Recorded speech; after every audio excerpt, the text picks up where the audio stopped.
Welcome to the news break. Just in, one man arrested over 87 times in New York. Just arrested for a possible 2 stabbings over the last few weeks. Let's get into it. The NYPD arresting a man accused of at least 2 stabbings on the subway last week.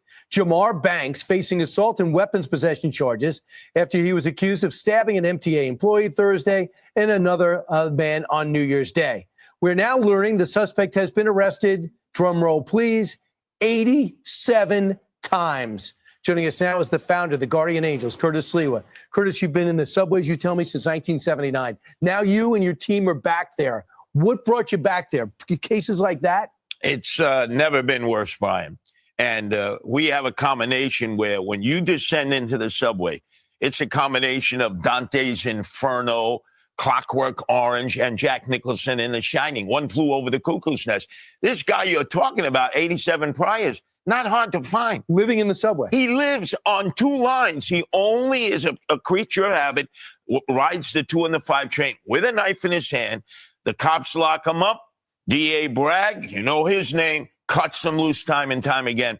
He's a threat to everybody in that subway system. Then they put out an all-points bulletin. This man is extremely dangerous. Well, let me tell you something.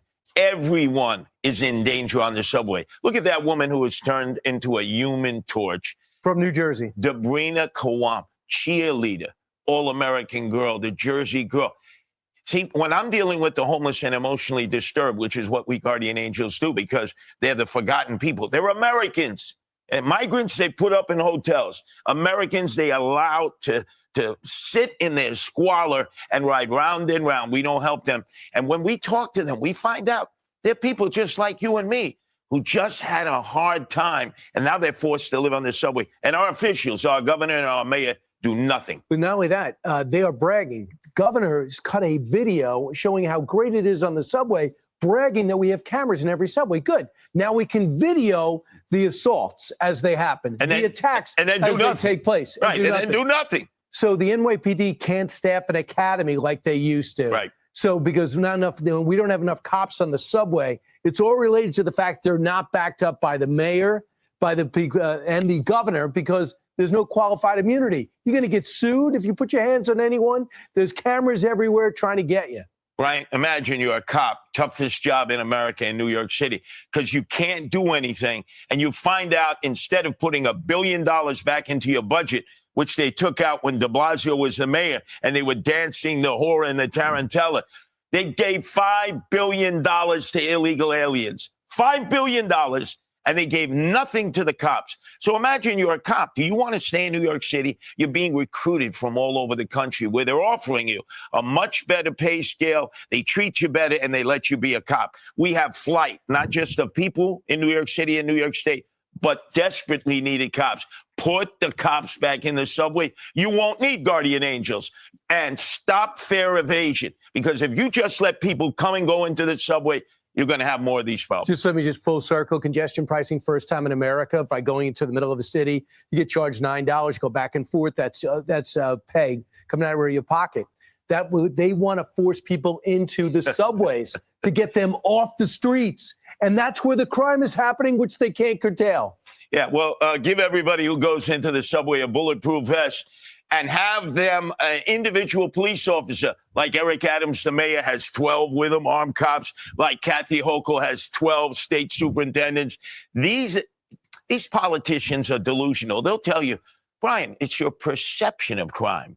Perception. What a boom, slap in the face to everybody who's got to take the subway and pay their taxes. So he's back in the subways. He's been there on and off when needed since 1979. Says it's worse than ever before.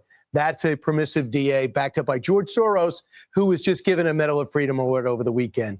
Thanks so much, Curtis. Great to see you. We'll see you on WABC. Well, guys, my thoughts on this. This guy rides the 2 and the 5 train. The Curtis man said himself, he is not hard to find. He's a creature of habit. So how do they find the need to let him stay there after 2 slashings? 2. And another thing, I know it sounds like a broken record that everybody's bringing up the whole migrant thing, but really, you took $1 billion from the police to give migrants 5 million billion. Sorry, billion. Um, yeah.